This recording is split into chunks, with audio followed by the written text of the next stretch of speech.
السلام علیکم ورحمۃ اللہ وبرکاتہ۔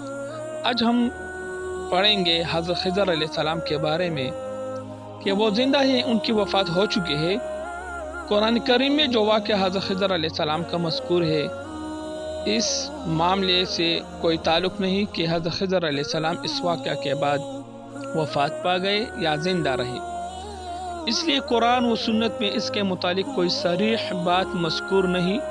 بعض روایات و آثار سے ان کا اب تک زندہ ہونا معلوم ہوتا ہے، بعض روایات سے اس کا خلاف مستفاد ہوتا ہے۔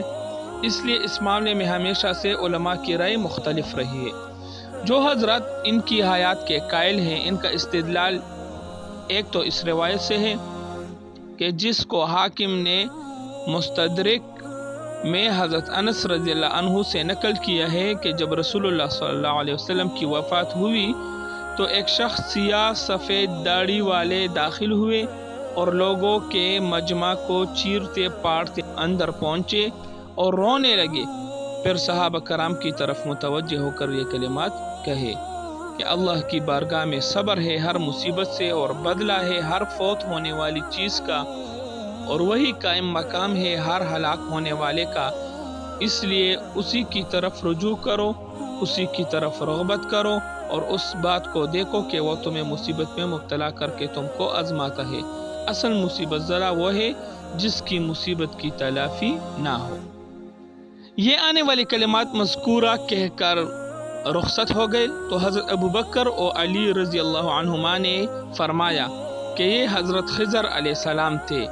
اس روایت کو جزری رحمۃ اللہ علیہ نے بھی نقل کیا ہے، جن کی شرط ہے کہ صرف صحیح السند روایت اس میں درج کرتے ہیں۔ اور صحیح مسلم کی حدیث میں ہے کہ دجال مدینہ طیبہ کے قریب ایک جگہ تک پہنچے گا تو مدینہ سے ایک شخص اس کے مقابلے کے لیے نکلے گا جو اس زمانے کے سب انسانوں میں بہتر ہوگا یا بہتر لوگوں میں سے ہوگا۔ ابو اسحاق نے فرمایا کہ یہ شخص حضرت خضر علیہ السلام ہوں گے۔ اور ابن ابی دنیا نے کتاب الحواتف میں سند کے ساتھ نقل کیا ہے کہ حضرت علی رضی اللہ عنہ نے حضرت خضر علیہ السلام سے ملاقات کی تو حضرت خضر علیہ السلام نے ان کو ایک دعا بتلائی کہ اس کو ہر نماز کے بعد پڑھا کرے، اس کے لیے ثواب عظیم اور مغفرت و رحمت ہی وہ دعا یہ ہے، جس کا ترجمہ یہ ہے کہ اے وہ ذات جس کو ایک کلام کا سننا دوسرے کلام کے سننے سے معنی نہیں ہوتا، اور اے وہ ذات جس کو بیک وقت ہونے والے لاکھوں کروڑوں سوالات میں کوئی مغالطہ نہیں لگتا، اور وہ ذات جو دعا میں الحاح و اصرار کرنے اور بار بار کہنے سے ملول نہیں ہوتا، مجھے اپنے عفو و کرم کا ذائقہ چکھا دیجیے اور اپنی مغفرت کی حلاوت نصیب فرمائیے۔ یہ تو وہ تھے جو حضرت خضر علیہ السلام کی حیات کے قائل تھے کہ وہ زندہ ہے۔ اب وہ لوگ جو حضرت خضر علیہ السلام کی حیات کو، زندگی کو، زندہ ہونے کو تسلیم نہیں کرتے، ان کا بڑا استدلال اس حدیث سے ہے جو صحیح مسلم میں حضرت عبداللہ بن عمر رضی اللہ تعالیٰ عنہ سے منقول ہے۔ وہ فرماتے ہیں کہ ایک رات رسول اللہ صلی اللہ علیہ وسلم نے ہمیں عشاء کی نماز اپنی آخری حیات میں پڑھائی۔ سلام پھرنے کے بعد آپ صلی اللہ علیہ وسلم کھڑے ہو گئے اور یہ کلمات ارشاد فرمائے، ترجمہ: کیا تم اپنی آج کی رات کو دیکھ رہے ہو؟ اس رات سے 100 سال گزرنے پر کوئی شخص ان میں سے زندہ نہ رہے گا جو آج زمین کے اوپر ہے۔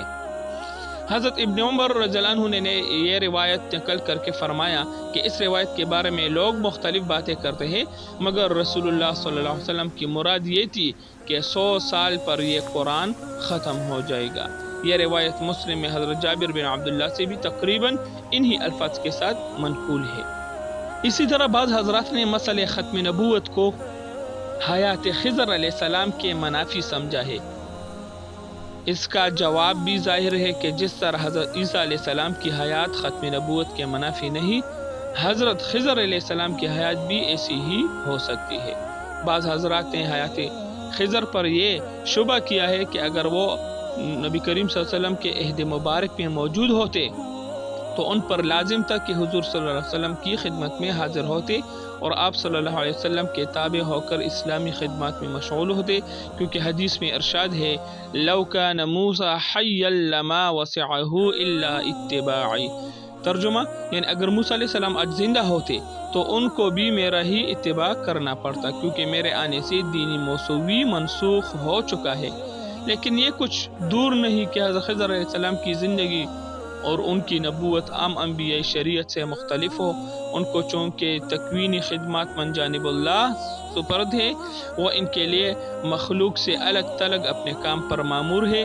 رہا اتباع شریعت محمدیہ صلی اللہ علیہ وسلم، تو اس میں کوئی بعد نہیں کہ حضور صلی اللہ علیہ وسلم کی نبوت کے بعد سے انہوں نے اپنا عمل شریعت محمدیہ صلی اللہ علیہ وسلم پر شروع کر دیا ہو۔ واللہ اعلم۔ ابو حیان نے تفسیر بحر محیط میں متعدد بزرگوں کے واقعات حضرت خضر علیہ السلام سے ملاقات کے بھی نقل کیا ہے، مگر ساتھ یہ بھی فرمایا ہے کہ جمہور علماء اس پر ہے کہ خضر علیہ السلام کی وفات ہو گئی ہے۔ تفسیر مظہری میں حضرت قاضی ثناء اللہ پانی پتی رحمۃ اللہ علیہ نے فرمایا کہ تمام اشکالات کا حل اس میں ہے کہ جو حضرت سید احمد سرہندی مجدد الف ثانی رحمۃ اللہ علیہ نے اپنے مکاشفہ سے فرمایا، وہ یہ کہ میں نے خود حضرت خضر علیہ السلام سے اس معاملہ کو عالم کشف میں دریافت کیا۔ انہوں نے فرمایا کہ میں اور الیاس علیہ السلام ہم دونوں زندہ نہیں ہیں، لیکن اللہ تعالیٰ نے ہمیں یہ قدرت بخشی ہے کہ ہم زندہ آدمیوں کی شکل میں متشکل ہو کر لوگوں کی امداد مختلف صورتوں میں کرتے ہیں۔ واللہ سبحانہ وتعالی اعلم۔ اب یہ ساری باتیں ہو چکی ہیں۔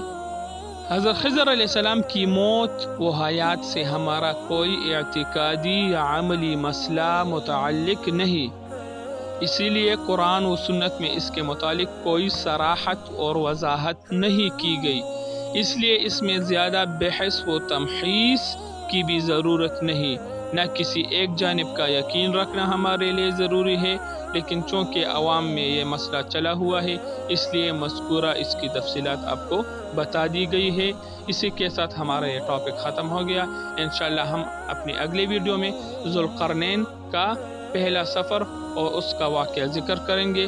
تب تک کے لیے اپنا خیال رکھیے گا۔ اللہ حافظ والسلام۔